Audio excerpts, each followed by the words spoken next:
Kung ganyan at kung ang yan ang tingin mo ay maswerte, di maswerte na talaga siya. Narito ang tingin ng mga eksperto dyan. Masayang-masaya si Esther Perdita dahil ngayong araw, isinasal ka na mami.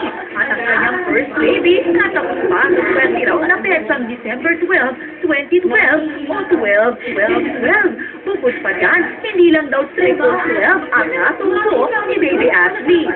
Yung mga anim yung nanganak ng madaling araw, pero siya yung sumakto talaga ng 12 midnight. In 12 minutes.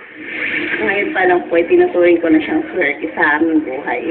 Ayon sa isang culture expert, kung ang numerong 12 lang ang pag-uusapan, wala daw itong dalang swerte. Pero ibang usapang swerte na ng 12-12-12, lalo na ang mga ipinanganak sa araw na ito.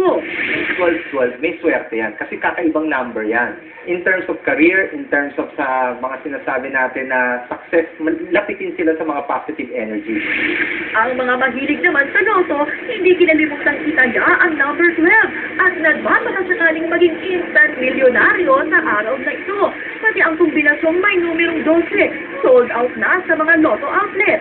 Tulad ng Pompiang na 12-12 ng Easy 2, 012 ng Suertres at 1212 ng Lotto 4 digits. Ito na nga, dosi-dosi na nga.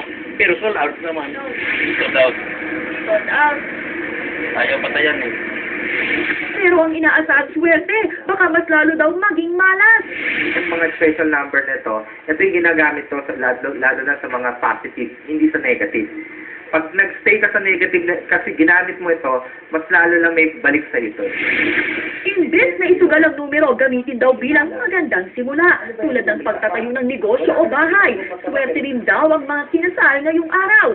Paalala naman ni Ang, kahit anumang swerte, pag hindi inilagaan, nawawala rin. Mahalaga daw ang may positibong pananaw sa buhay. Gordon Lim, News 5.